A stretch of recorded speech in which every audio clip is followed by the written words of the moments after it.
Shut up and sit down.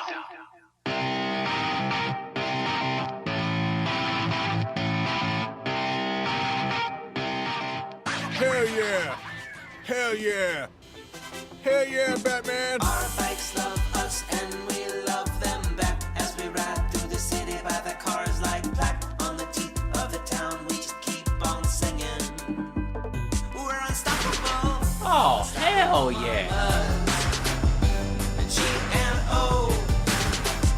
Unstoppable kids. Yeah. Get your bike and go. You are listening to the Dialed Podcast with Matt Lee Grand, Evan Price, Lance Hepler, and Jake Von Turing. One of the most important decisions you will make is to be in a good mood. For every minute you are angry, you lose 60 seconds of happiness. So, crank it up and be happy, my friend.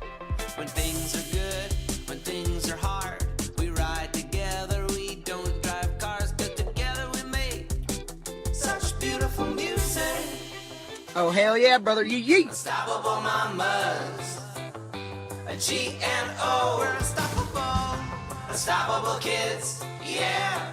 Get your bike and go, get your bike and go. Unstoppable papas, pedal and flow. Hell yeah! Hell yeah! You're doing it good, buddy. Great job.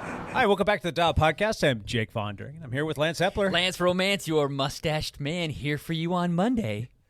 Nice. Yeah, how was that? Not too bad. No, that was ridiculous. Okay. I do look ridiculous. I need to sound as ridiculous as I look. Yep. And we've got some cool guests with us today. Sitting across the table from me, Sarah Gates. She is with the Cycle Oregon, and she's going to sit in the studio with us. How you doing, Sarah? I'm doing great. Good. Absolutely fabulous. Yeah. See that thing right in front of you? That's called a microphone. talk if you closer. talk to it, people can hear what you're saying. It's a Okay. glorious thing. You need to get on YouTube and see Sarah's lovely blue hair. It's awesome. It is fantastic. Yeah. Yeah, you need to see that. So, Sarah's pretty cool. Yeah. And then with us on the interwebs today, we've got Steve Schultz, the executive director of Cycle Oregon. How you doing today, Steve? Good. How's everybody there? Doing well. Doing well. I'm terrible. Awesome. So before we get into all things Cycle Oregon, we'll run through all of our other minutiae that we normally get into on a daily or weekly basis with these podcasts. You guys sitting across the table from me, you guys raced this past weekend because you're awesome, and I'm a poser. I'm not. So, Steve, I don't know. You probably went out and raced something too. So I'll save myself for last. So, Lance, why don't we start with you? Okay, yes, I did race. I did the Gorge Gravel Grinder, one of Chad Sperry's events with Breakaway Promotions. It was a fantastic event out in the Columbia River Gorge of Oregon, not far from the Dalles and Hood River. I think a lot of people know where Hood River is because it is a famous windsurfing spot across the whole world. And so the Dalles is not too far from there, and the Gorge Gravel Grinder was right outside of the Dalles. There were 3 events, a 93-mile event, a 67-mile event, and a 52-mile event. 52.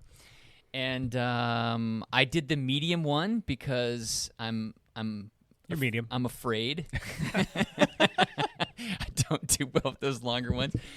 Actually, Peter Stetna came, and so did Clara Honsinger and Rebecca Faringer and Stephen Mull. I remember where I recognized Stephen. I'm getting way ahead of myself, aren't I? Peter Stetna, former World Tour pro, he raced the long one and won by several minutes. Good on ya. So that was exciting to have a World Tour pro come to our area to do this. Second place was Stephen Mull.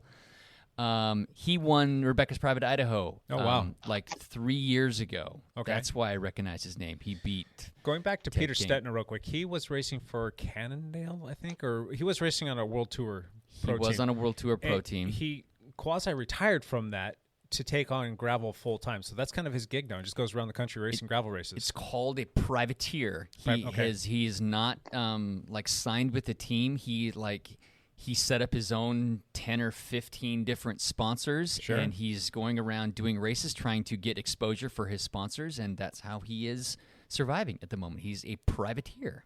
Good on you. So, Yep. sponsored by Canyon and Shimano, and he's got some pretty big sponsors. He's a big name, so it was really cool to have him out at our little local event. In Doofer. Yes, in Doofer, Oregon. Which is What a is great it? place. It was great. It's a town of what, like 200 or something. Steve would know the answer to this question. How many people live in Dufur? Yeah, it's pretty close to that, probably 250. But the key thing is, what can Dufur do for you? Bum. Yeah, so I did the medium one. I raced in the Masters Men division, and it was a 67-mile race. Of course, I attacked at mile 0.2. Before the start line? Right after the start, that first steep grade. I know. I blasted up that grade and blew the whole race apart right at the beginning. Nice. Obviously, I didn't hold that attack, but I ended up fourth overall, which was fourth in the Masters division, which was great for me. Our teammate John Hatfield took second. Good job, John. And a local guy that we've talked about before, Rob Tornai, who races for Pacific Office Automation. Rob's a great guy. He's a great guy. I really miss racing against him. Yeah. So he won the Masters division. He also beat all the open guys as well. So did he really? He did. Wow. Yeah. So just by like 20 seconds, he beat Luke DeMoe. But so that was a lot of fun to do that race. It hurt a lot. This was a race that really wasn't very well suited for me. So I was really happy to actually get fourth. There was like 95 in our Masters division. That's We had huge. a big division. Yeah. And to get fourth for me was fantastic. So Rob Tornai, who won that, brought his road bike to the race, correct? He did. He rode his road bike with 30-millimeter tires. The gravel was really quite buff, smooth. It was not a technical course at all, which is why it didn't suit me. I'm better when it gets harder. And it had 3 long sustained climbs in our route. It had a 7-mile climb, a 6-mile climb, and a 10-mile climb. So none of which really are good. That's not what I'm good at. I'm good when it gets really ugly and nasty and muddy and ruddy and rocky. Then get out. Yeah. Anyway, so I did great. We had 6 teammates there that all did wonderful. Chris Surratt and Andy Levine and Ian Gibson and Ed Dudlick. Yep. And John Hatfield. And it was good times. Well done, sir. Yes, thank you very much. That's enough of me. I did some other stuff, but it'll come up in Jake's back pedal. Sarah. I was at the same race. Race recap. I rode the Women's Masters on the 52-mile course, and agree with you, that hill was... I blasted apart our group at the top of that hill because I was determined to be up that thing first and down it. Played cat and mouse all the way down the 8-mile. There were 3 of us in the lead, and we worked our way through, and then we played cat and mouse the whole way. I ended up third on the podium. Was very happy with that. Sarah, well fantastic. Played. I didn't even know you were there. Then I saw her this was actually collapsed at the finish line. Yes, I did see her collapse at the with finish a beer. line. It was an actual race experience because it was in this town of Dufur, which is tiny. At the park. At the park, they were able to have like a post-race meal, which they gave you in like box lunch form. Sure. Mm-hmm. And then we just spread out on the softball field where we could all sit, socially distance, and had an actual music playing and people hanging out and drinking and enjoy. It was Were you drinking again, Lance? I was drinking my Coke. I did have a Coke. That last downhill, that was quite something. That 10-mile snaky downhill with yes, a headwind. It was interesting. I was cramping the whole way down that. Well, Same with you? So I started cramping on the big long uphill, and I kind of got a second wind, got over the top, got down the hill, and then just blasted into time trial mode. And I came around that last corner to the finish line, and everything cramped. I literally came to I was just like, left leg go. The small and medium race, it ended on this gravel. It was a 6-mile gravel downhill, and then the last half mile was uphill. So to the finish, you had to and so people were cramping all over the place. It was just ridiculous. It hurt a lot. I held off a guy by 20 seconds for that 4th spot. Better than 5th, right? Yeah, better than 5th, man. So there you go. That was my yesterday. Fun race. Steve, you want to backpedal for us? Yeah, sure. My 2-wheeled race had a V-twin underneath it. Nice. And there was a combination of gravel, pavement, sunshine, and dust. And I finished strong, 1 out of 1. I came in first out of one. Oh, field, congratulations. and, it was great. Yeah. Nice. Yeah. I always go into something I know I can win, right? So I compete with myself, and one day I win, and one day I lose, and then win. But no, it was great. I'm over in Central Oregon, so I live outside of Bend, and as you all know, there's gobs and gobs of riding. But this weekend, the steed of choice was a V-Strom. So Cool. Sounds fun. Yeah. It does. And then just to round things out here, I'll go real quickly. I don't have any racing, but we did do kind of not a race, but it was race pace.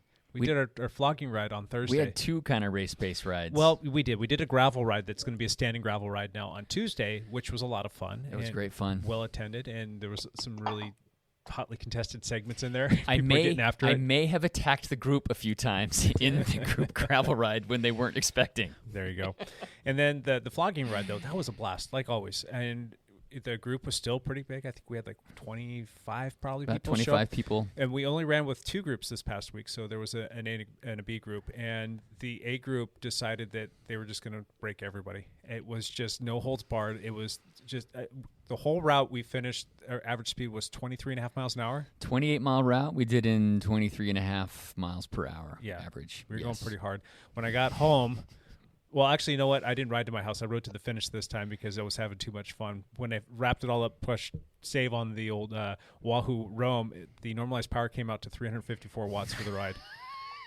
We were just on the gas the entire time, beating the crud out of each other. So I really love those rides, and that's a great place for everybody to go out there and train and get strong. So I got dropped much later this week. I was I was not able to hang on that first section, but I made it farther than the week before. So yeah, it's been fun having more of the guys from Pacific Office Automation come out to race and ride with us.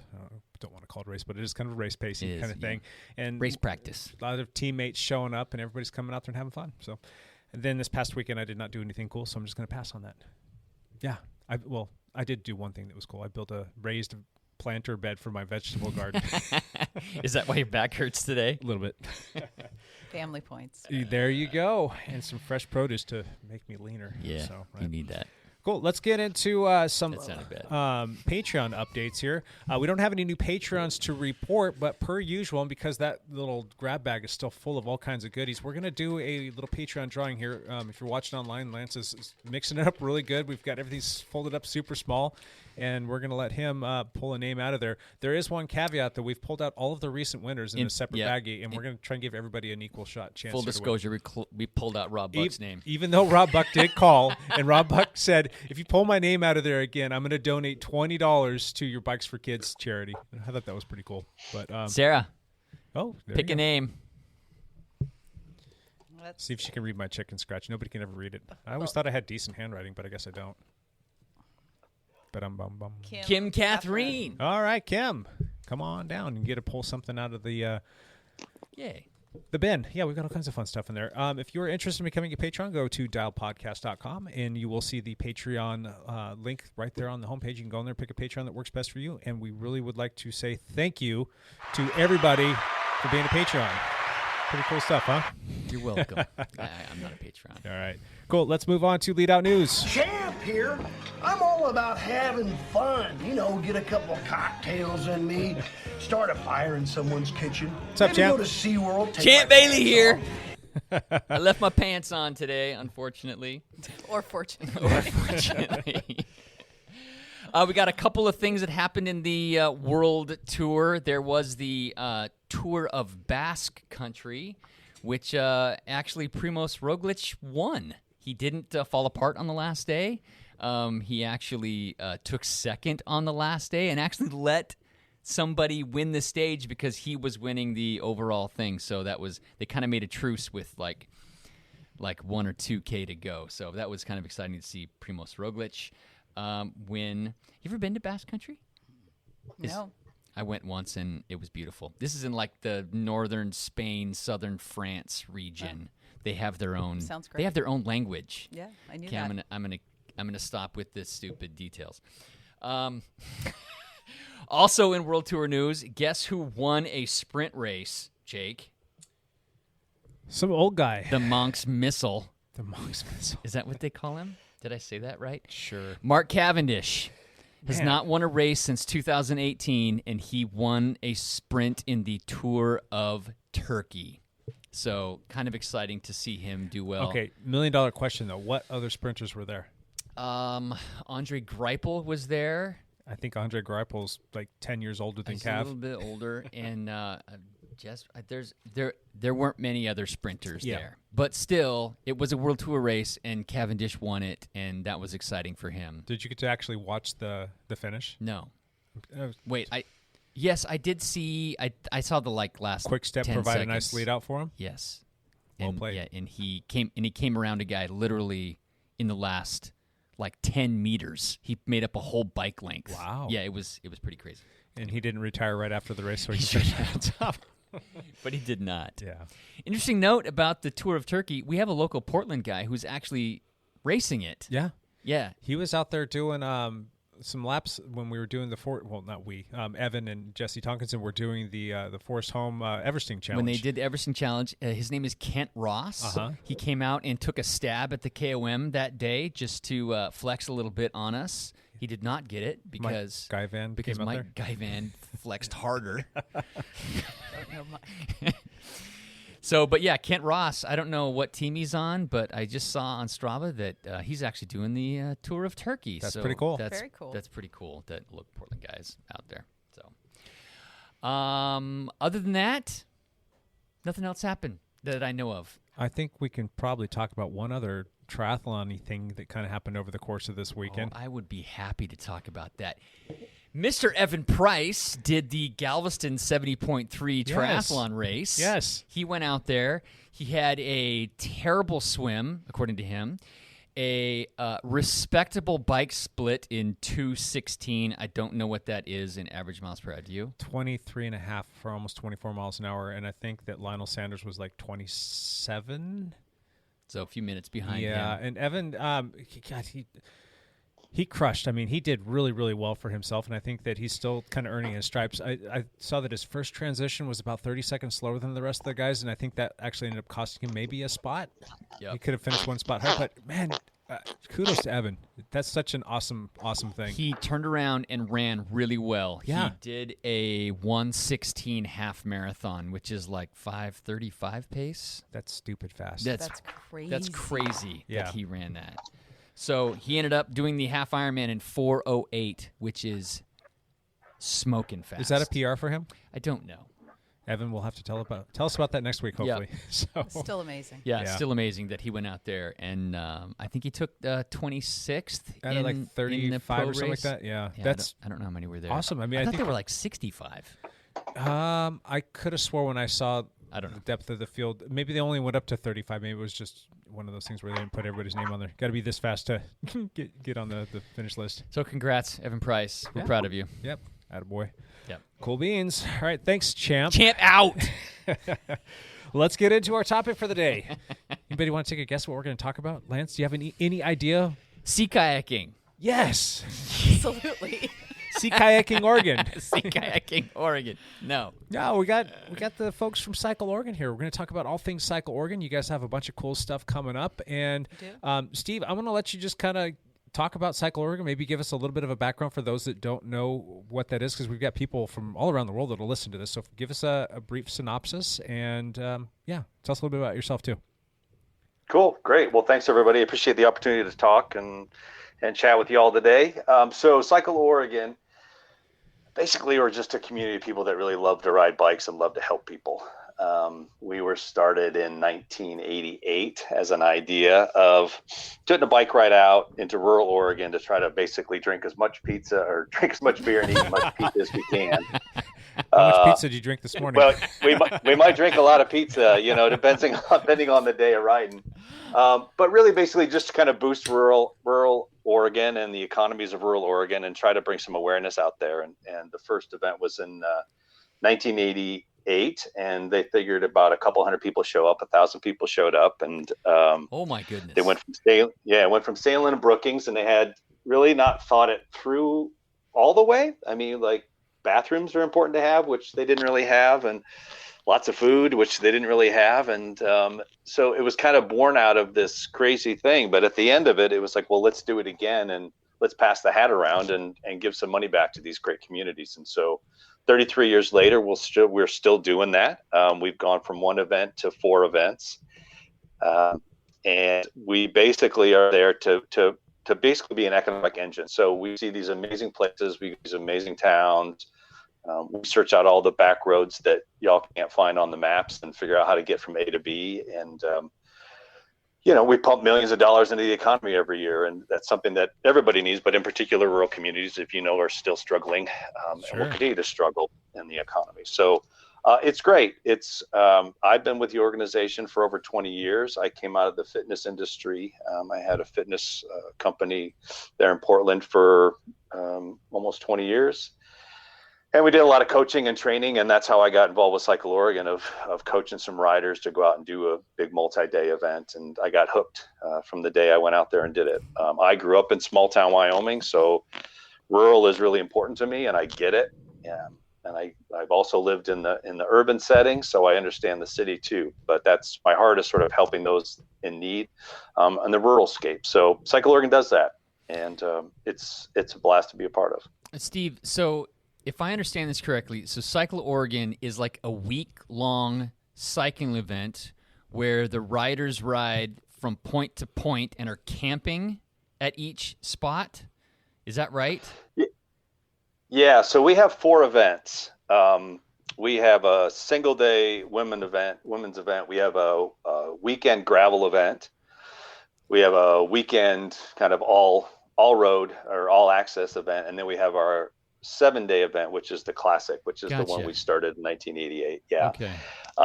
And so all of those, the single-day women's event is not a camping, but all the rest of those are camping. And so we basically say all you have to do is pedal, and we'll take care of the rest. And it's true. I mean, and you get how many people for each one of those events?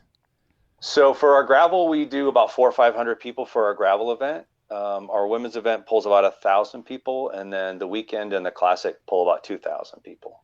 I got to tell you, I cannot imagine the amount of logistics that takes to pull something like that off. I mean, I did a 5-day gravel event that was point to point in camping, and it was only 300 people, and the logistics were ridiculous what they had to pull off. I can't imagine doing that for 2,000 people. I mean, do you have a huge staff or crew or volunteer? What's the secret? It's just me and Sarah. Okay, that's amazing. Yeah, we got some friends, but so it is huge undertaking. We're a moving city, and we kind of, if you're ever familiar with what a fire camp is, you've got kitchens and showers and dining, and you've got people everywhere, and we're a glorified fire camp. It's interesting. Well, we have a lot of people from the. Steve, you got to add What's that? you have to add in the pizza truck, the beer garden, the main stage. So we have beer garden, massage, wine garden, massage. acupuncture. We have a whiskey bar. We have acupuncture. We have live music every night. We have yoga. We have I don't know. We a got bike everything. store that goes with us. Ben and Jerry's. We have a traveling bike store. Yeah. So Bike Gallery has been with us since the beginning. Bike Gallery, aka Trek Portland, I guess now. But they've been with us from the get-go. But it's really amazing. That's for me one of the funnest parts of just the logistics piece. And I've gotten approached by so many people from the armed forces that have seen that, and they're like, you should go work for the government, because if you can pull this kind of thing off, I mean, this level of execution is amazing. And I think that's why people come back. I mean, we see some amazing places on the road. We visit some communities that are just out of this world. I mean, Doofer, you guys were in Doofer. We love Doofer. Those guys are great. But, it's the logistics of the experience is just dialed. So.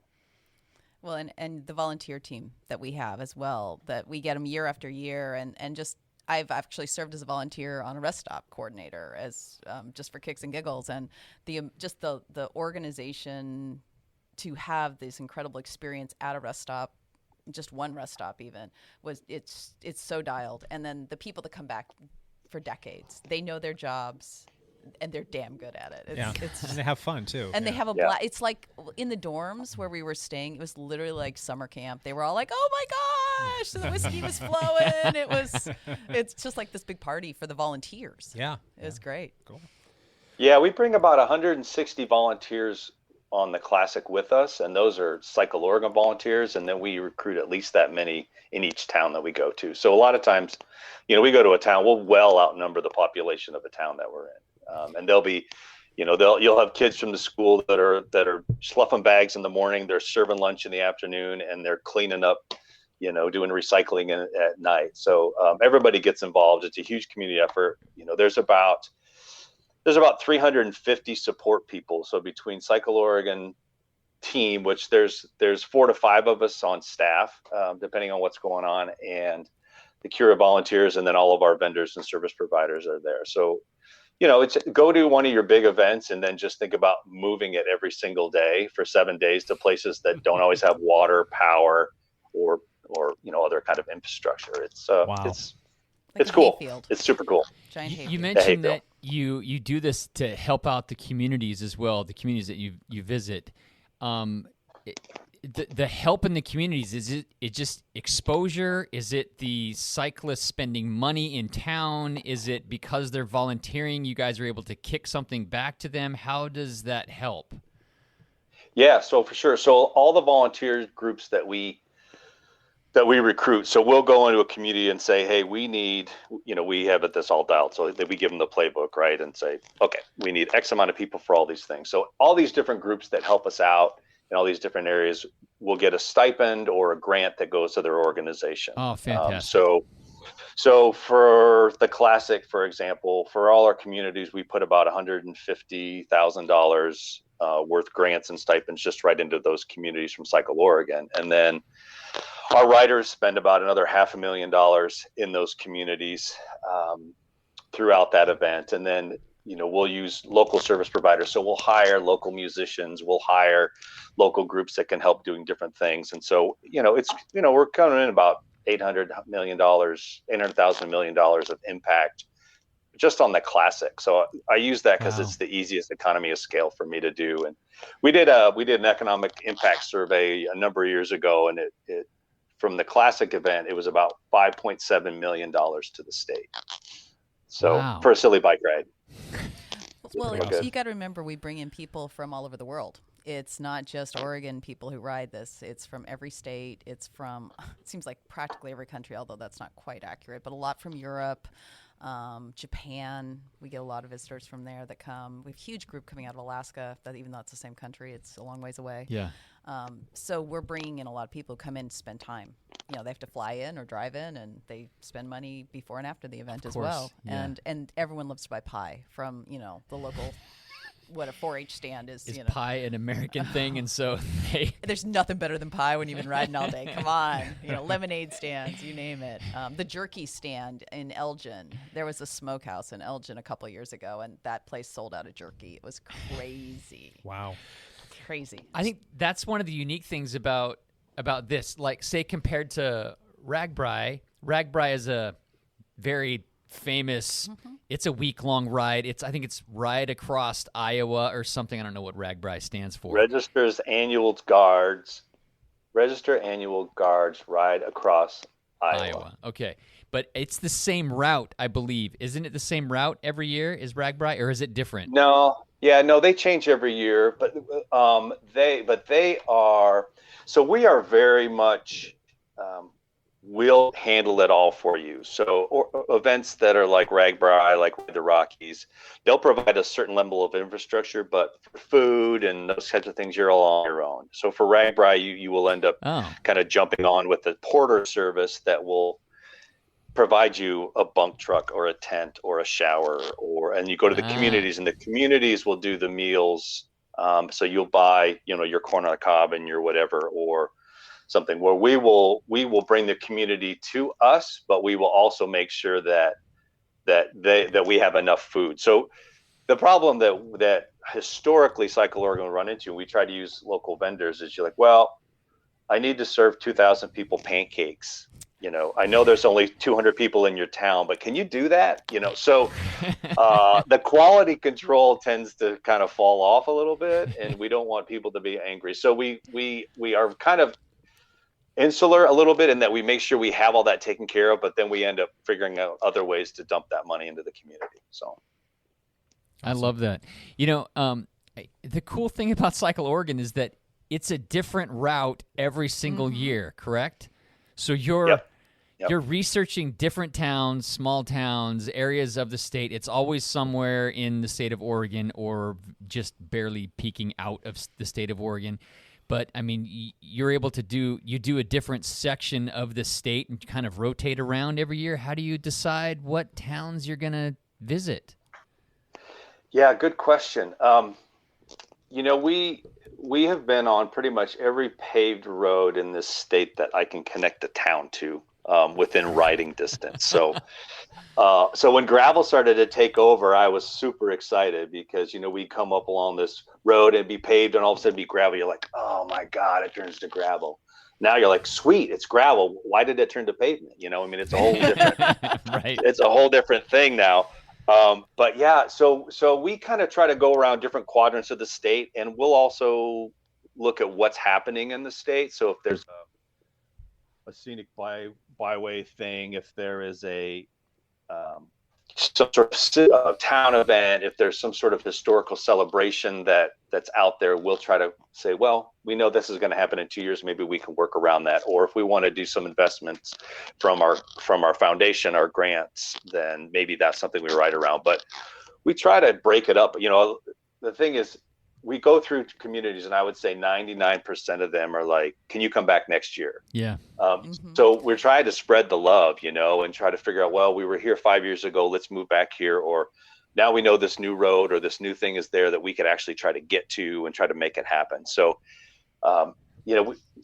it's really, we have sort of in our minds this cycle of how we want to work things, but, things change that. So fire changes that for us. We've had some fire issues over the past number of years. There's you had a lot to of cancel people one year, right? You had to cancel 1 year because of wildfires. It just hit the wrong time and the wrong spot, right? Yeah, in 2017. So that was after 30 years. That was the first time we've had to move because of fire, and there weren't enough viable places in the state where we could kind of go into somebody else's backyard and do it.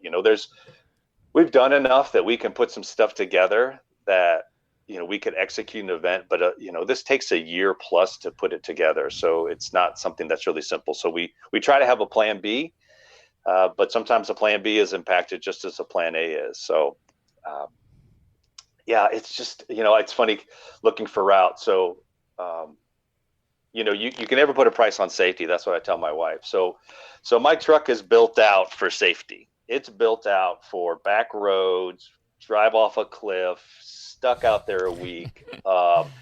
It's all about safety, but it's really all about that discovery piece. So, we can go back and look at all these weird forest roads that try to connect, and, we really just try to dig into it. If I can stay off a major road, that's my goal. It's like, we only have certain options to cut from A to B, but if we can go a different way, that's where we're going to go. Good. Sarah, what's your position? What's your role with Cycle Oregon? So I'm the vice president of the board. Okay. I joined the board, I guess, a year and a half ago now. Okay. I come from a long lineage of riding Cycle Oregon. I rode Cycle Oregon 2 back. I was just legal to drink at that point. So what, like 1989? Uh-huh. With my dad. So that was back in the era that Steve was talking about when the communities first, I remember this long line to get breakfast in Gilchrist Crescent where they were trying to make waffles before we went up Crater Lake. It took forever. And, spaghetti and all, but great memories, and have ridden it on and off, I don't know, probably 15 or more times, and ridden every event except the Joyride as well. Took my kids on the weekend ride and things like that. So my role as vice chair is really to help, help with the chair, guide the board, and help Steve as we think about how we're pivoting to really evolve Cycle Oregon to, in the light of we've got climate change and, fires and pandemics, and how do we evolve to be more inclusive? How do we reach new types of riders? Because one of the really interesting things we've noticed is our demographics have really the people that started riding with us when they were 30 or 40, they're still riding with us. They're just not 30 or 40 anymore. And we kind of need to evolve that if we're going to remain relevant. And cycling is booming. So how do we, rethink who we are, and that's part of what Steve's been and the team have been really working on this last year. So that's my role in an avid rider and board. So, I mean, this is a low-hanging fruit question, but how have you guys done through COVID, and how is COVID going to change things for Cycle Oregon moving forward? Well, I mean, the number one reason things happened is we didn't ride in 2020, and Yep. we're Another probably year. not Yep. going to ride. We don't know what's going to happen this year. Probably not going to ride this year, but we're Are you planning expecting the worst and hoping for the best, and you're still doing all of the planning process? I'll let Steve take that since he's really the operational. He handles all that stuff. Yeah, well, yeah. So we are cautiously optimistic. Yeah.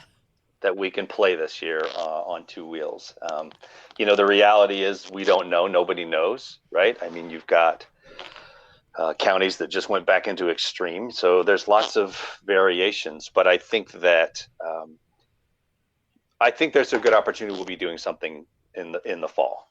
I'm not going to say we can or can't, but we are planning best we can to be able to execute that.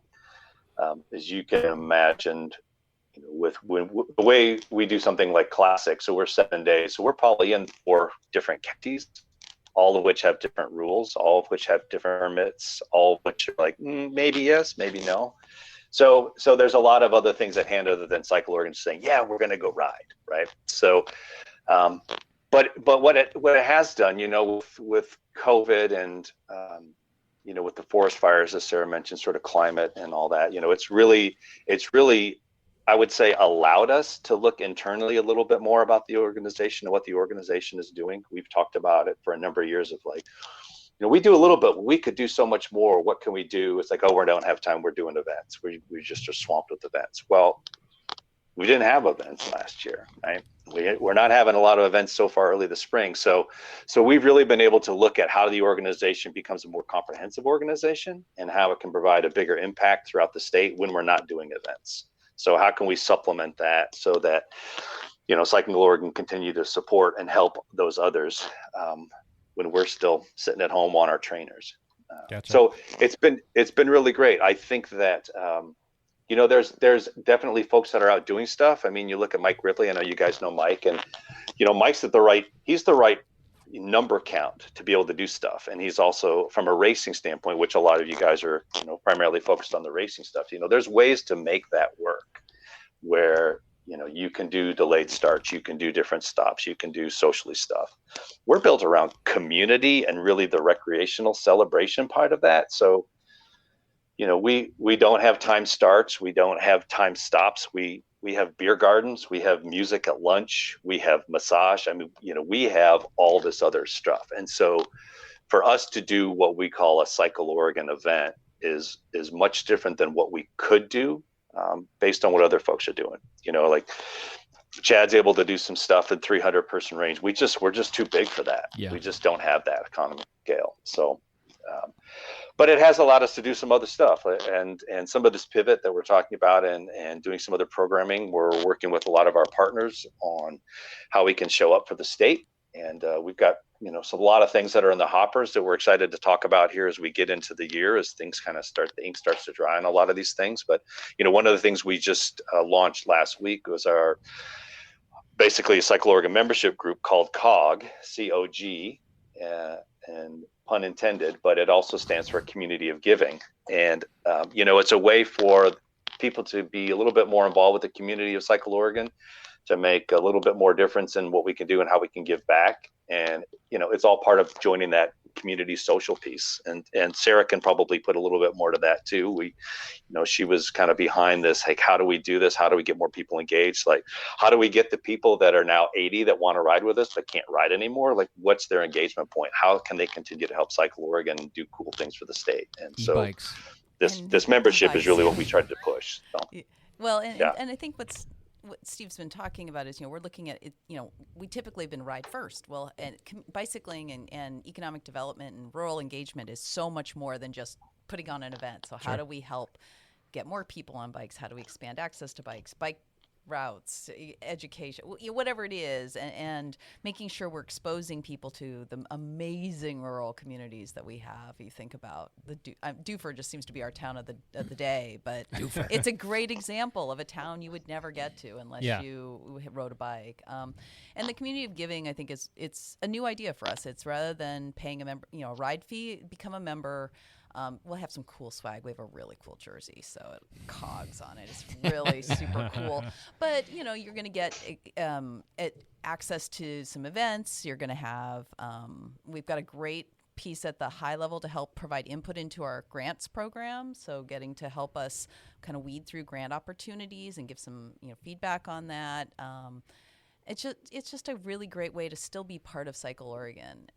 As Steve mentioned, when you're 80 and you can't do Cycle Oregon, but you still have amazing fondness for it. How else, this allows you to be part of that community. We just launched that. It's going to be open for a month for the founders members. And so we're really hoping to reach a broad audience and, really help that will keep going in the future as well. And lots of other really cool stuff coming down the road this year. Excuse me. What are some things that you're doing to attract a younger demographic? Can you guys name anything in particular, or some things that you're thinking about? You guys have a TikTok account now? We do. We have a TikTok account, and we give away mobile phone mounts for your handlebars, so you can just make sure you're watching the screen all the time. There you go. Yeah. Hashtag watch myself ride. A lot of this. The COVID and all you hear about is the bike boom, right? As everybody's pulled out their Huffy and their 1972 Schwinn Stingray, and they've gone out and there's a lot of people in the event world that are like, man, cycling's gonna kill it. It's like, no, these people still want to just ride to the park, right? So how do you provide something for that? How do you give them that opportunity? And I think that's part of the events that we do, is we try to give folks that opportunity. So particularly our weekend events and our gravel events and our women's event, we have short routes. Like your longest route could be 12 miles, right? But for that person, that's epic, right? Yeah. And to do that with help, and I can remember the first joyride we did, and on the 12-mile course, and I was listening to a number of women at the lunch stop just calling their friends and partners and saying, I'm halfway there, this is awesome, and 6 miles. And a lot of us take that for granted, but that's the feeder, right? That's how we get people hooked into the sport, and what a great thing cycling can do for you. And so, as we look forward to these other events, like our classic, a lot of people are like, I can't ride 7 days in a row for 500 miles and 35,000 feet of climbing. And, so we've made some changes and some tweaks to that. So you have multiple layover days. We have some options. So, over a week, you can ride 240 miles as opposed to, 450. And so there's some options there to get people that, want to try it, but don't want to commit to it. I mean, you all know races, it's commitment, right? To train. So if you're like, hey, we're going to go ride 500 miles in a week and you're going to climb 40,000 feet, that's a commitment to train to that. And a lot of people don't have that time. Yeah, well, it is a little crazy, but well, and Steve, I think one other thing that you've been doing is looking at how do we really foster community engagement when we're in town. Yeah, because that's something that the younger generation really loves, to feel that social connection and giving back and having a purpose to what they're doing. And so how do we engage with the local, either trail building or some community engagement type of thing? And I think that's a really cool adjustment to the model as well. Do you guys try to connect with the competitive bike racing community in any way, shape, or form? That's an interesting question. So we've talked a little bit about that.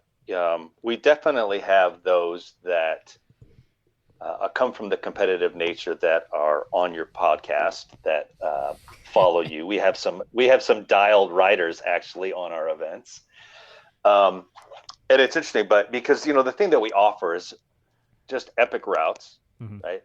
Epic climbs, descents, and a lot of the times, those competitive people. So the course opens on the classic at 6:30. So I'm usually out on the route at 5 in the dark, getting stuff laid out.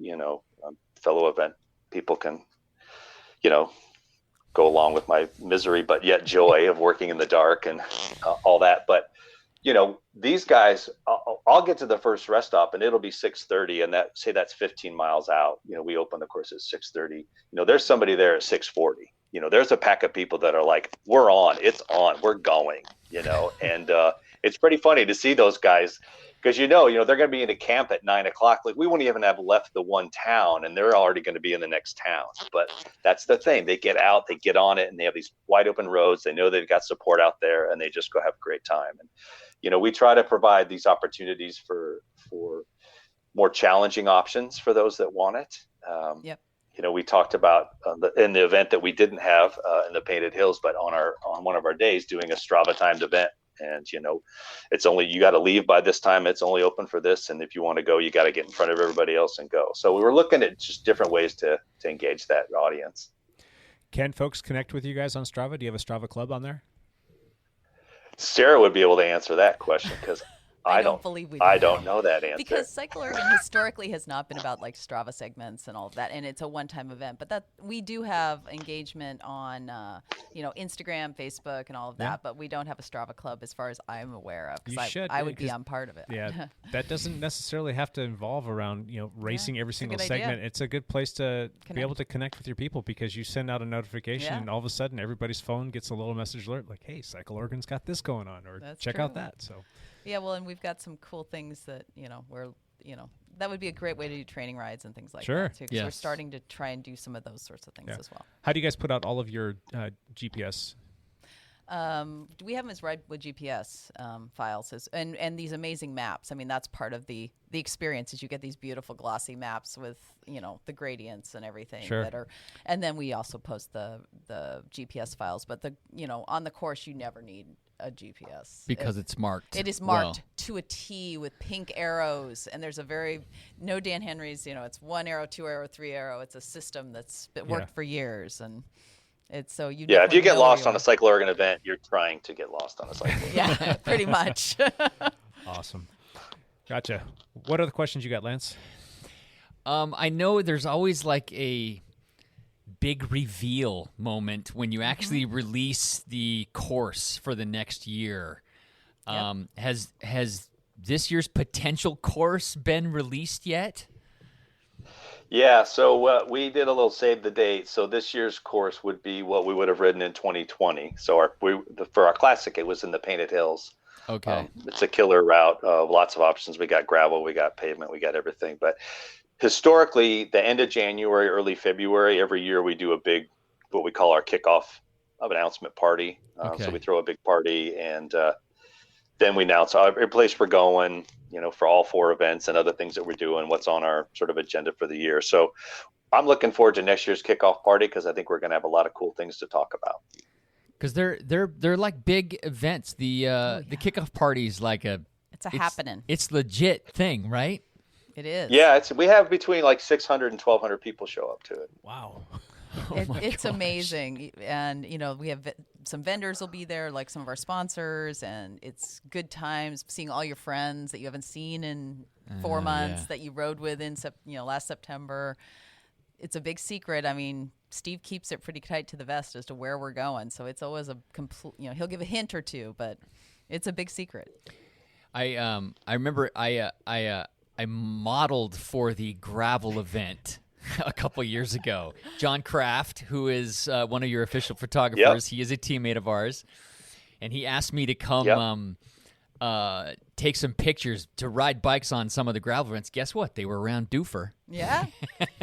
He's like, I want you to come do this. And I'm like, sure, I'm going to do anything. But I had to be sworn to secrecy where I was. I couldn't make the Strava ride. I couldn't make it public because he's like, hey, this is a big deal. This isn't going to come out till February or something. And I'm like, oh, wait, this sound, it intrigued me. Yeah. It intrigued me Yeah. that Well, that's cool.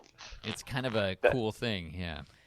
Yeah, John's great. John has been he's been our photo guy for a long time, and so we do a pre-ride every year. So we'll go and ride the future event. So, And for with, example, we like- would ride this summer for next year. You like So there's a- with there's just a group staff of and us. employees, 20 or 30 of you or something like that? There's about 10 of us, and it's Okay. a mix of some of the team, it's some volunteers, it's some friends of the family, kind of a Cycle Oregon love. But and John, John's Mr. Photographer, Mr. Social. I'm like, dude, you got to unplug everything you're connected to, Right. because nobody can be tracing where you no are right GPS tracking this. Yes. Yeah. now. No GPS tracking. Like, he's like, oh, this thing. I'm like, nope, come back and ride it in a year. Turn it off. Like, I don't want to. Yeah. He's a great A. You guys are lucky to have him on part of your team. He's great. Good. Just real quick, we started to kind of touch a little bit about those early mornings for you. Tell me about a typical day for a cyclist. What would a cyclist expect to kind of go through during the course of a day, and what does it look like? Yeah. We could probably split this up, Sure. Steve. Well, Sarah, you talk about that. Yeah, you're the cyclist. I know what happens, but Yeah, you could fill in on the what else happens. But, your typical day is you get up and it's colder than the bejeebers usually because we're somewhere up in the mountains. It's September. In September, it can be 30 degrees. You wear you've got your hat and your down coat on. You go get a cup of coffee and breakfast. Usually bring some back to the tent. Can I ask one other quick question? Yeah. When you wake up in the morning, you guys are camping every single night. We are. How does that shake down? How does that work? Well, so there's two approaches. Well, there's three technically. One is you bring all your own stuff, Sure. and you have to shove it in a bag that weighs 50 pounds ish, and you're responsible for schlepping it to a truck, and it will show up magically in a pile at that truck at the next spot. You put it up in a designated area. Uh-huh. Approach two, which is my preferred way to do it, which is called tent and porter. They nicely put up your tent. They deliver your bag to said tent, and all you have to do is just make your tent make up your campsite within your tent. And then the third way is you can bring an RV, which is, of course, the far preferred way, even because you stay dry and warm and you don't have to pack up anything. That was my next question, because with the advent of Sprinter vans that have kind of taken over the you gotta have a outdoor. driver, though. Somebody has to drive and park it. Yeah, but so those are kind of the three basic approaches. So you get up, your tents. You get out of your tent. You go wander down, get some coffee, some breakfast. You're going to go back. You're going to get dressed, and you've got to get everything back into your duffel, including your tent if you're not doing tent and porter. Yeah. Get your bike organized. You hit the road somewhere. I'm one of the earlier people, but some tricks are like you send one spouse ahead and one packs up the tent and plays chase for a while. That helps equalize the riders. It's a clever approach. Then you get on the road, and everything basically you just need your clothing, your gear. You don't need to worry about your food really, because there's rest stops and the food is amazing. Yeah. I mean, you gain weight on these rides. You don't lose weight ever. And so you have a rest stop, usually in a water stop if it's a long haul. Then you'll have lunch.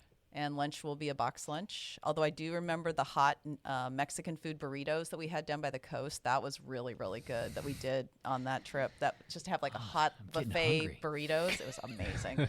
And then you'll have another rest stop and maybe another water stop. And you roll into town, and depending on your camping mode, you go back to your tent. If your tent and porter, your bag's there, you unpack, you get organized, you go hit the shower trucks, hot showers. There's always plenty of showers, so you don't have to wait long. Then you get food, go listen to some music, drink a beer, maybe have a pizza if it's a while before dinner, listen to music all night, and then dance if you want, and go to bed. What's the average distance of each ride? I'm sure it varies a little bit. It varies, but 50 to 100 miles is probably about right for the average day. So we're about 65 miles a day. If you think about, that's about what our average typically is. But you'll have some 80s and you'll have some 50s, but and it ranges right around there. Yeah, and within that, you could have 1,000 feet of climbing, or you could have 6. The really hard days are the ones that are like 7,000 feet of climbing and 80 or 90 miles. Yeah, those can be really. We had a really long haul in 2019 to get to Diamond Lake. That was like a 95-mile day or something like that. And again, year over year, you average how many riders? Was it 2,000 you said? 2,000. Yeah, give or take. And logistically for the rider, is it pretty easy to be able to use the restrooms, to get in a shower, to get food? I mean, you guys really provide everything above and beyond on everything, and you have access to all that stuff. Yeah, I mean, Steve, you feel free to join in. From my perspective, occasionally you'll have to wait for a shower. Like you stand in line for a couple of minutes. Sure. The women seem to be getting off better these days than the men. It seems like I rarely have to wait for a shower anymore.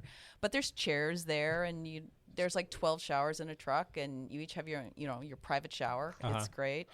Lunch or dinner, there's a little bit of a line, but there's like 6 serving lines, so you just boom, boom, boom. You really Wow. don't. And there's porta potties up. The Blue Room is just magic how they pull that off. It's amazing watching those guys work. I mean, you've never seen better porta potty hygiene than you've seen on Cycle Oregon. No, it's cool, and everything moves, you know. And the cool thing is that, you know, you're standing in line, but you start to talk to somebody, and you're like, "Oh, you're from Brazil." Like, that's so cool. And everybody is. I remember my first Cycle Oregon that I went on. It was in 2001, and I was astonished at, you know, it had over 2,000 people, and you know, tents are open, bikes are everywhere. Like, literally, you walk by a tent and there's a wallet laying there and whatever, and everybody's just there to have fun and they want to do stuff together. And they're on vacation, exactly. And it's like, hey, I'll buy you a beer. Where are you from? Cool, you know. And it's just this giant community thing where there aren't any egos that are prevalent. I mean, like, come on, there's egos, That's right? because Jake and I haven't been. But everybody's well, exactly. So, that's a double fee charge. We'll talk to you about the ego fee that's involved in that. But I mean, it's really cool. And even if you're standing in line for something, I mean, people are getting along and they're friendly, and everybody's just there to have fun. It's just great. Okay, my brain is breaking just a little bit thinking about this, because I can't imagine going on a week-long cycling trip without my bike computer, my cell phone, or my Apple Watch, and being able to take pictures and charge all three of those things every night. How do 2,000 people charge their devices in a field somewhere? Yeah. How do you deal with that? You plug into a current bush. Just plug into a current bush. The magic of the community cycling center. The magic of the current bush. Yeah, so interesting, you know, so 20 years ago, right? Yeah, we had a phone tree, you know, so we would actually set up like a mobile phone tree, and the guys would tap into a line, and you could stand in line on a payphone, right, to call. That. And now everybody's got like 12 things. And I remember when Facebook came out, I was like, we are not doing social media. I mean, it's like we are going out there to unplug, not to plug in all the time. And clearly I lost that battle, but so now we have the community will provide a charging service, you know, so the kids from the high school will charge your devices. You can go to the gym and you can pay them $1 or whatever. Community Cycling Center out of Portland travels with us, and they do bike detailing, but they also have a charging service. So that will help fund some of the stuff that Community Cycling Center does. So they actually have a solar trailer that they pull with them now that will help charge batteries. So they have all the stuff, and you just check up and hang your thing, Steve, or you can do a power block. You're underselling this thing. So imagine a giant, like booth, and they have hundreds of little cubbies in this thing with power strips, and you check your device in, and they've got hundreds charging at once. It's all solar. Okay. And basically, this is a whole thing. It's everybody's charging their devices. It's a complete thing. So it's a thing every evening. Okay. Oh yeah, and the minute you get in, my brain is less broken. Yeah, and like you can get an unlimited charge, and so like we used to do this. Like, okay, you drop off your Garmin and then go shower and get a beer, and then we're gonna swap them. The Garmin put my phone in, and then we'll do the phone, and then if yours is okay, we'll do the next one. It was ridiculous. Well, I would be taking like pictures all day and then posting them that night, and it's sharing with everybody. I will tell Look you, at this there are cool times thing. there is no cell service. We do end up in black holes of connectivity, That's and also it's good. wonderful. Yeah, that's also good. It's absolutely wonderful. But I still want my phone to take some pictures. Exactly. Well, Steve has got that figured out. And it supports Community Cycling Center, which equally is wonderful about getting kids on bikes. I love it. And they do this bike detailing service. That's the other really cool thing, because like there's times you will ride through, like a cattle drive even. Oh. We did that one time. But like, so they do a complete bike detail overnight. So you drop your bike off, and you pay them a bit of money, and you come back with this perfectly shiny bike that's just completely detailed end to end. Wow. It's a great thing. Nice. A great thing. That's pretty cool. It is. Well, particularly for people like Sarah that sleep with her bike. It's important to have a clean bike. She's got it padlocked to the tent stake. Yeah, exactly. Oh, well, yeah. It has its own sleeping bag. Exactly, right. Yeah. I just pet it every night before bed. That's it. Yeah. Tell us about your virtual challenge. Yeah. So, as you all know, when the events kind of shut down, everybody went like, well, let's go virtual. Let's do it. And Cycle Oregon was very intentional about not doing something like that. We didn't want to try to recreate an event that really wasn't what we're at the heart of. And so we kind of waited to see what happens. And, we saw how that sort of started to take a place, but it's really not really a replacement for event, but more of a community building thing. And so we are working with Ride with GPS. You guys are all familiar with those guys, I'm sure. Kevin and the crew are great. Yep. And Yes. and they are launching a new challenge platform. And so we are one of the first handful of folks internationally that's going to be doing a challenge. So we are going to be launching a challenge next month.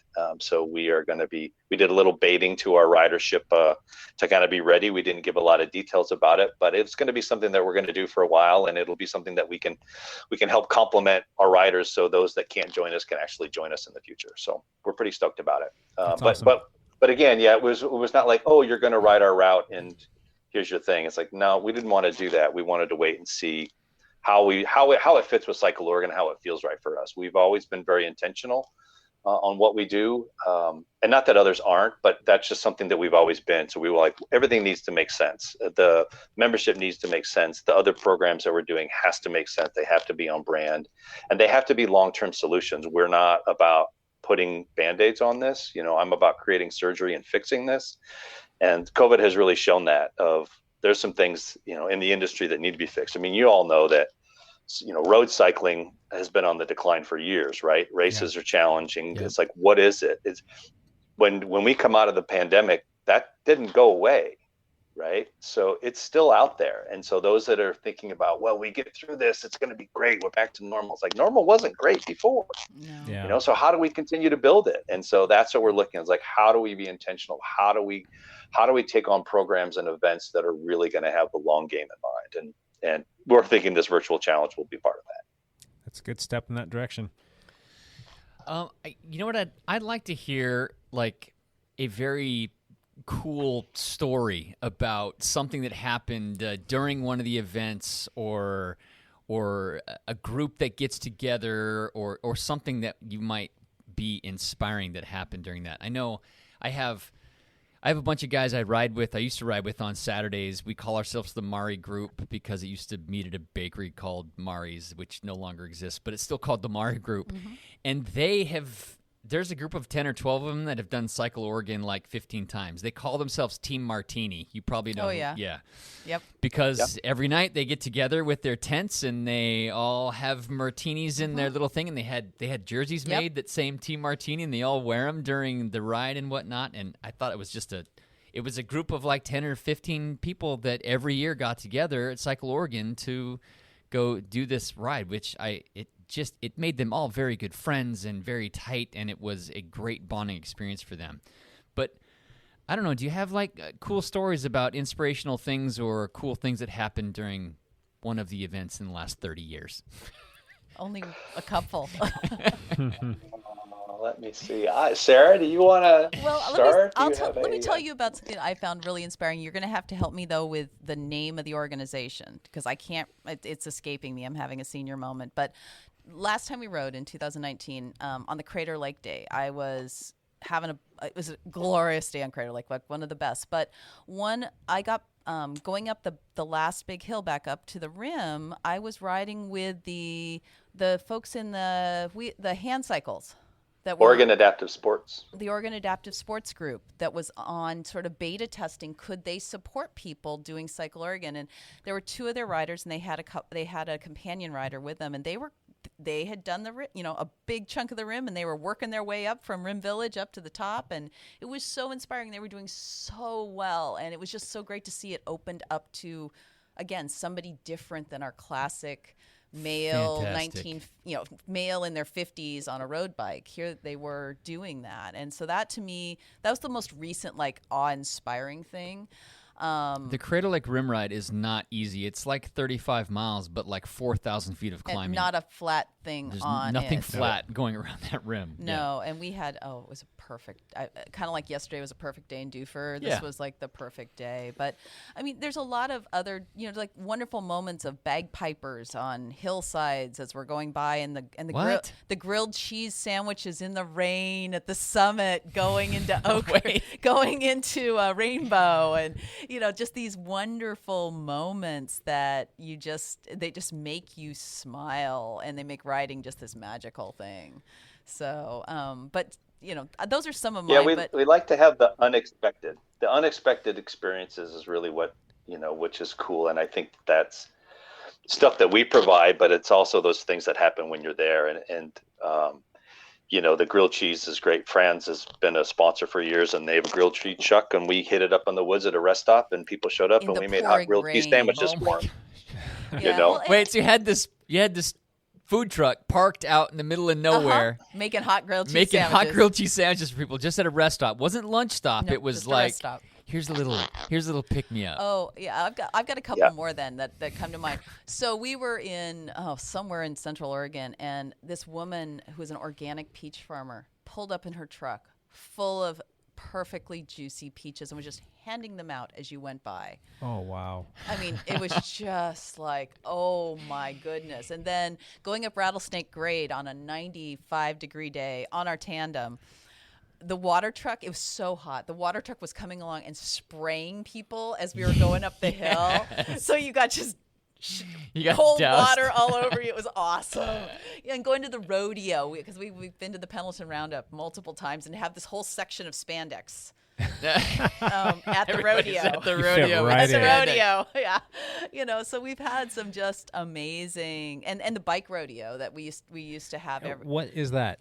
I wanted to ask you about what is the bike rodeo?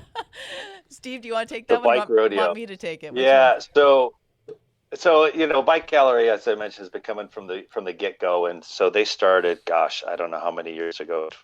Seems like forever, 20 years ago maybe, this bike rodeo. And so one night on the event, all of the bike mechanics, they shut down the mechanic stands, and they all come out to the main stage, and we have a bike rodeo. And so they are in competition with each other. So there are track stands, there are jousting, there are limboing. Anything they can do to knock their fellow people off the bikes is all about the challenge. We have wheelie challenges out into the crowd.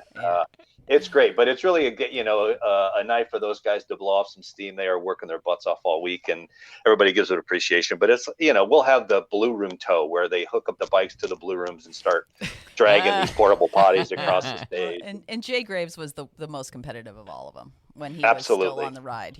He would just make it crazy, but. Yeah, so I mean that's the dominator. Yes, I think that you're getting a sense of Cycle Oregon. It's a bike ride, but there's always these magical moments that you just sit there and talk about, or this vista, or the cheerleaders cheering you, as you come into town. Oh, cool. Like they're all out there, in this little tiny town, and there's all the cheerleaders there. There's some things like that just make it much more than just a bike ride from point A to point B. It's a week-long party in spandex. It is, and you're you pull up to drop off your bags at the first evening before we take off, and it's just like you're back home, and it's like the circus, and you've gone this exotic place, and it's like so brilliant and just really magical. So. I can't think of a better way to see Oregon, and Oregon is an absolutely stunningly beautiful state. Yes. So I think I need to go do this now. You guys are talking me into this. You need to. Bring the fam. Yeah, for sure. How young will you guys allow a rider to come out there and join you? Well, we've had babies. Yep. On it. Yeah, we don't have age limits. I mean, we've had lots of tag-alongs. We've had a family that has had their two kids on a quad, and they have grown up, and now the kids are on their own bikes, and now they're beating the parents. Wow. And we've had people. Like I said, babies just being towed in a Burley trailer. So it's really, a lot of it support-wise. We have to figure out from a support standpoint. You have kids and parents need to stay together, that kind of thing. But we don't have any age limits. There's always some, 10-year-old-ish, who've been taken out of school for the week who ride and just either on a tandem or on their own bikes, and it's great. Everyone, I mean, they're usually the most popular of the group. Everybody wants to talk to the kids. They're well looked after, and they seem to have a good time. And usually, it helps to have the ability to give them an off day and things like that. But really, it's up to the family and the kids. And the weekend, which is another ride we do, I did it once with a triple with my daughter and my niece on it, going up to Astoria Column. That was like the hardest climb I've ever done, hucking these 2 5-year-olds. So it's very accessible for the shorter rides, especially. Nice. Now, I've heard you mention people from Alaska. I've heard Brazil. Where else from around the world? I guess where haven't people been from? But seriously though, where do people come from all over the world, and how are they finding out about you? Well, I don't know about how they find out, but I mean, Europe is a big. There's typically a group from Germany. Japan is very, very popular. We have Canada as well. I could come up with a list. I just didn't look at it before I came over. But Steve, you probably know more about how do they hear about us? Word of mouth? Yeah, a lot of it. Yeah, a lot of it's word of mouth. A lot of it, Travel Oregon is a sponsor partner of ours, and they do some international stuff. So a lot of them have heard that. But we've had people that have come over that have written about us over there overseas, and so that has sort of developed a little kind of following from Europeans primarily. But it's that word of mouth that generally just provides all of our kind of go to it. And we have. From a retention rate, we probably have 60% of the people are return riders every year. Yep. So, we're getting about 40% that are new that come in. But a lot of people just hold on to it. So it's great. Yeah, we have groups that have been, we have people who've done every single ride still. Oh my God. There's a handful of them. There's like, under 10, but there's still a handful that have done every single one. Wow. Yeah, it's pretty amazing. That's definitely amazing. What can we do to help you guys out? Well, I think part of it is just being on the show, so thank you. But I think the community of giving is something we'd really like to encourage people to check out. We'd love to have you be part of our community because we really want to continue to really expand and be relevant to the cycling community and really foster a year-round community, not just when we're on the rides. And then when we start to ride, come ride with us. It's no matter if you're a racer or just beginning, come ride with us because we'll make it an amazing experience for you. Okay, so Community of Giving or COG. Where can people go to find out more about that? Cycle Oregon website. Steve, you want additional details? Yep, cycleoregon.com. So they're Community of Giving, and so if you go right to our homepage, there's a link straight to the Community of Giving page, and they can look at all the other stuff, our impact. You can look at grant stories that we've done, and investments that we've made throughout the state. So there's a whole slew of information there. So yeah, just check us out. If you think a lot of people are like, oh yeah, I've heard about Cycle Oregon. It's that 53-year-old white guy recreational ride. It's whatever. That's not my jam. It's not that, right? Yeah. It's not your grandpa's ride anymore. So it's very different than maybe what some people think it is. So I would just say, give us a look, check it out, see what's out there, and you won't be disappointed. Well, and let me just put one more plug on the COG. This year is really, we're calling the Founders Club. It's going to have special recognition to really kickstart this. It's going to be an ongoing membership thing, but this is the big, help us make that transition to a new Cycle Oregon, be part of it. So we'd love to have you join us. So how does that work financially? Is there are there different tiers? Or There's 3 tiers. We have a $50 tier that is kind of the basic membership. Then there's a $250 tier, which is called, Steve, what's the name of it? Paceline. And you get that amazing jersey I talked about, as well as some other additional perks. And then we've got the top level, which is $1,000, which is Breakaway. And you get an amazing shower pass duffel bag, as well as the jersey, and the ability to have some input on the what we do with our grants. Because Steve he's mentioned the foundation a couple of times. The jersey's cool. The jersey's very cool. The jersey's cool. Very cool. Yep. But Steve's mentioned the foundation a couple times, and I think it's worth double tapping on that and just making sure that we talk about what we do with the foundation as well, and the grants we give out. So Steve, do you want to just add a couple sentences on that? Yeah, sure, absolutely. So we started a foundation or a fund, the Cycle Oregon Fund, at the Oregon Community Foundation in 1996. And we were talking about earlier of we made this money, let's pass the hat and give it back. So we made a very conscious effort to figure out how we could do more through a fund. And so we have been investing proceeds from the rides since 1996 into that fund. We have given about $2.5 million in grants out from that fund since then, and we right now have a little over $2.5 million in the fund. So that fund is separate of Cycle Oregon, but all of the money that we generate, any proceeds will go to that fund, and then we can do these grants. And so these are primarily for community grants. So super easy for small communities to apply for a grant. It could be for a water heater. It could be build a community center. I mean, it's a varying degree of what these grants are out there. But that's really about how we continue to make that impact, is have this fund where people can give to do simple grant applications, and we can give money back every year. So we give about $150,000 to $200,000 in grants a year from that fund, in addition to all that other stuff we talked about earlier. So it's really feeding that work and feeding that fund, and how that fund can do more work in the future. That's how we make a continual impact in those communities beyond just bringing a lot of cool riders through. I love that. That's fantastic. You guys have to come ride with us. Bring the dialed team. Yes. In full disclosure, I was signed up to come one year and paid for the tent and porter service because I wanted it to be I wanted it to be 100%, lush. 100%. But I ended up not being able to make it. So he went and raced instead. I did. I stayed home, and there were cyclocross. It's during the cyclocross season. I ended up I'm not going to make any excuses. You just didn't show. Got it. You just didn't made a show. I sold my tent and porter service to somebody else. But you made a nice donation to the Cycle Oregon I Fund, did make a donation to the Cycle Oregon. I'm sure a lot of people, I don't even know if I know right off the top of my head, what does it cost to go do the Classic? Or I guess all the different events. What does something like that cost? Steve? That's your world. Sure. Yeah, that's my world. Well, pre-COVID, I will put a disclaimer on that, pre-COVID, because there's a lot more requirements now. But for the week-long event, it's $1,000 basically, and that has all your food, has all your gear hauling, has all your stuff. It does not pay for your beer, and it does not pay for your massage, but it pays for pretty much everything else. And then, like our women's event's $100.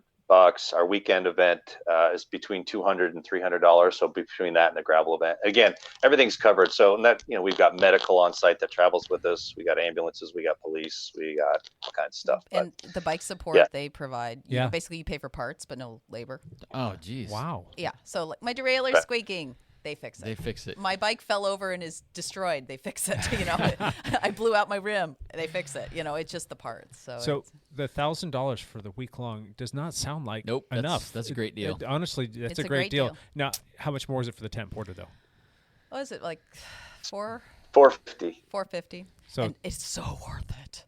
$1,450 for basically all I have to do is show up and have a good time and ride my bike. Correct. For a week. Yes. Yep. That's it. Why have I not done this already?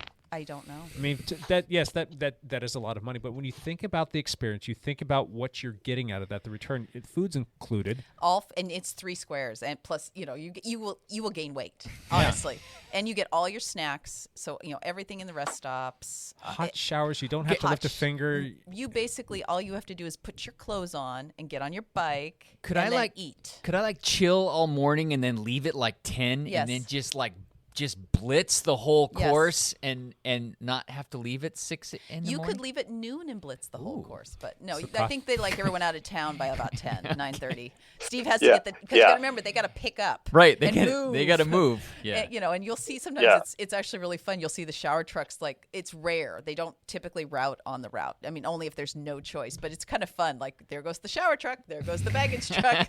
There's Lance drafting the shower truck. Exactly. But we also have SAG support. I think that's one other really important thing. You have trouble, you fall apart one day, I can get in a van. Absolutely. And the SAG drivers are amazing. They all have music playing. They all have personalities. I mean, you get to know their personalities. There's bubble machines. There's you name it.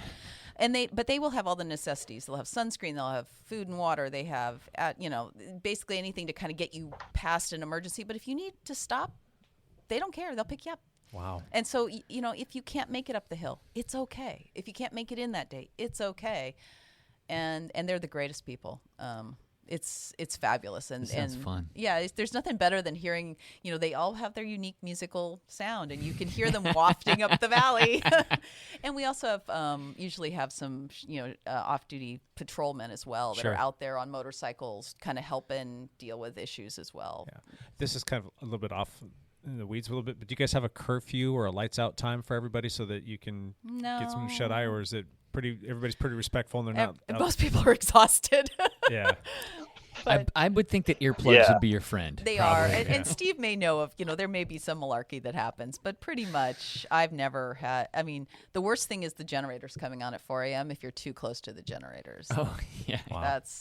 But I mean, we it support shuts down CPAPs. pretty early. It's great. We do announcements. Yeah, we do announcements at like 7:30 every night from the main stage. So I'll go up and talk and try to get off as soon as possible. But we have the community come and talk about like what their sense of place is and stuff. And then we have live music. And a lot of people will hang out the first couple songs, and then you can kind of just see everybody just starts to do this. They're 3 beers in, Yeah.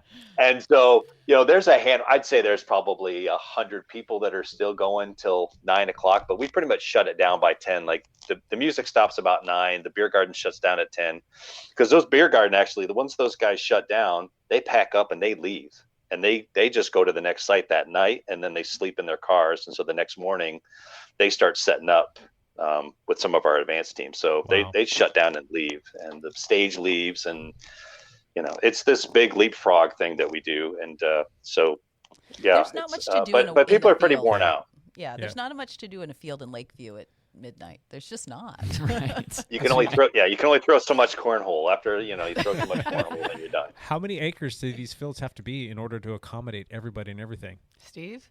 We need about 15 acres. Oh my gosh. To set up our site. Yeah. Yeah. So it's a lot. And that's the kind of thing, like, we can't just go anywhere. If you go on, like Chad's gravel rides, we could 300 people, like I have 300 staff, I can't just put 300 people. I can't put 2,500 people anywhere. So, when you start talking about COVID and people are saying, oh, well, just, get another dining tent. I'm like, I need 10 acres of dining tents to spread people out. It just it doesn't make sense. Yeah. But so we need a big program, because you think we've got 5 or 6 shower trucks. We've got 4 or 5 mobile kitchens. We've got the main stage. We've got everybody's gear. We got 4 or 5 baggage trucks. Jeez. Yeah. Tent. I mean, it's just a lot. Yeah. One of the best stories of main stage stories is Enterprise, Oregon. What we do there, we close down Main Street and they stick the main stage in the center of town. Yes. Wow. It's amazing. And the whole community comes out. I remember the last time we were there, it seemed like half the town was dancing. Because we had a karaoke band on stage who are very, very good, and but it's so cool because they like literally shut down the town for us. That's awesome. Have you guys ever had any big names get on the stage, or is it generally going to be?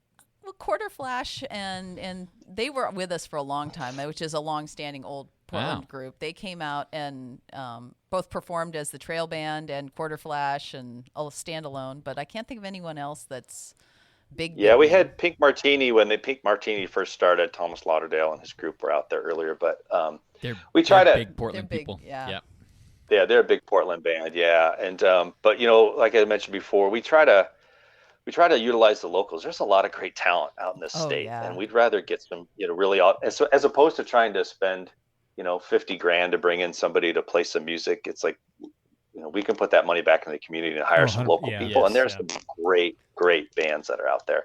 But we do we go from all over. Sarah mentioned karaoke. We bring this live karaoke band with us every once in a while, and they come out of Portland, and it gets very raucous. People that should not be singing karaoke after 3 beers are up there singing, and it's a great time though. We have a really good time. It is. Trying to we played with it. Do we make it a music festival too? And that just doesn't quite feel true to our core right now. Sure. My last question: volunteers. Are you guys in dire need of more volunteers? You have volunteers coming out of your guilds. What's the story there? And if somebody did want to volunteer to help out, how would they go about doing that? Steve, I'll let you take that. Yeah, sure. So yes, we do. We always need volunteers. As Sarah mentioned earlier, we have people come back every year, but we always have a handful of spots to fill every year. Right now without events, we have all our volunteers are like, well, what can we do to help? So right now we don't need anything, but certainly when we start doing events, there's a volunteer page on our website, cycleoregon.com, and they can inquire about that. We open up for volunteers usually somewhere around April. of every year, and they can do. There's all kinds of stuff from on all 4 of the events. Plus, there's stuff they can do to help the crew, load trucks and get stuff ready and beforehand. So always could use volunteer help, and it's great. It's Volunteers. really We have a lot of volunteers that were riders that start volunteering, and they'll never go back to riding because they have way too much fun volunteering. It is way fun. It is super fun. If you volunteer, do you have any opportunity to ride during the event? Steve? Probably Yeah, depends on the sometimes, role. but not. Yeah, it depends on the role, but a lot of the times it's just based on us moving. It's really Sure. hard for Too somebody to many get on their moving bike, parts. and yeah. yeah. I would just think that it would be nice to be able to do it. Not necessarily do the rides during the day, Yeah. but just be able to get on your bike and go for a ride in the area that you're Yeah. at. Well, I mean, if you had some downtime, there's nothing prohibiting you from riding Yeah. for sure. But there's some people like the rest stop coordinators, they're going from 4 in the morning until dusk. And so They're done, they yeah. have no time. But there's other roles that you would definitely have time to do that. So it's very fun. Cool. Lance, do you have any more questions? No, I'm sad. I bailed on my registration. Next time. You're welcome for my registration fee, by the way. Yeah. Yeah, thank you. I appreciate that. Cancel more often if you want. Steve and Sarah, is there anything else that you guys would like to add that we haven't covered yet today? No, I think this has been great. Yeah, no, it's been great, and I appreciate again the opportunity to kind of chat with you guys for the day and kind of give your listeners a little bit more information about what Cycle Orion's all about. And Sure. I think that it's a great opportunity to ride and be competitive without having to worry about getting on the podium and just have a bunch of fun with a bunch of your friends. So you guys should join us. We get our team out there, but then we also put out a challenge to the other teams, and we can just go call it a 1-week stage race. Yeah, that's Drop right. the hammer. Why just go. not? We'd just send you guys out we'd set you an early start time or a very late start time, and, No, we leave at noon. and you sweep the course for us. There you go. Yeah. course. That could be a lot of fun, though. Could And you we'll- imagine going out there with a whole pile of dialed riders and would be getting a fun. few other teams out there as well? That would be a blast. That would be fun. You guys could have your own camp area. Yeah. The Candlelighters do that. They have a special camping area that they are there all together, and they do that, and they all ride. They have their jerseys with who they're riding for and things like that. That's cool. Yeah, so you guys could do something similar. The wheels are turning. Well, you know how to get in touch with us.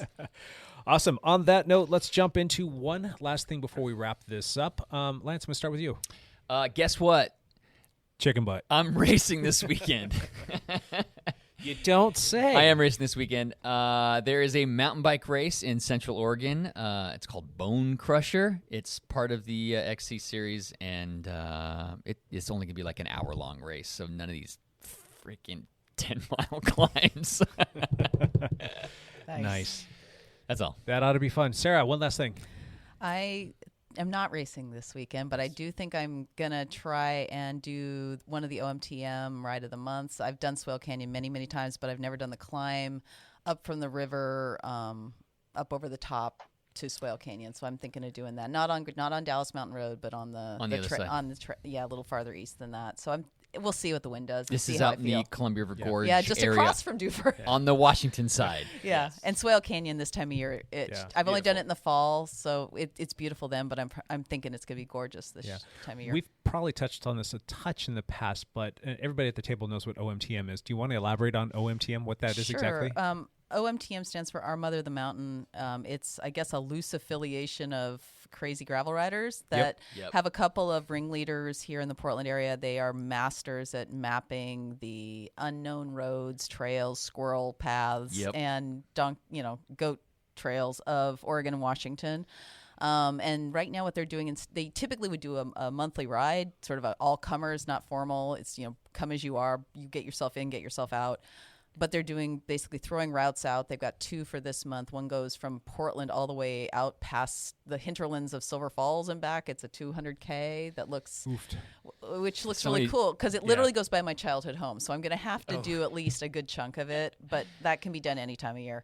And the other one is going out in Swale Canyon, and that is, if you've never ridden Swale Canyon, you have to ride Swale Canyon. It is so beautiful. Yes, if you're from the Rugged, Pacific Northwest, is it omtm.com or is it .cc? .cc. Okay, that's their website, and then they also have a Strava group on there. Go They check do. both of them and out. a Google Groups that's actually even better. If you join their community, they have a Google listserv, which is where if you ever want to know, is X road rideable, ping that, and Ron and Ryan will be on it in a second, as well as everybody else. Yeah. So that's like invaluable. Plus their route library. They have a huge route library on Ride with GPS that they've organized by sector of the area, and very, very well done. Yeah, that's a great thing. So, it is. Love it. My favorite, one of my favorite resources. A great resource for sure. Steve, one last thing. Weekend, I am packing the bikes, mountain bikes, gravel bikes, and my wife and I are heading south for 2 weeks. Destination unknown, but we think we're going to end up in Arizona at some point, but try to ride Utah and ride Arizona a little bit. And a much needed trip, but I do everything about planning, right? So logistics, I decided no logistics for 2 weeks, and we're just going to roll and see what happens. So we're stoked to get out of town. Nice. Right on. I like that. Have a good time. Cool. My one last thing. Bike thieves suck. Oh.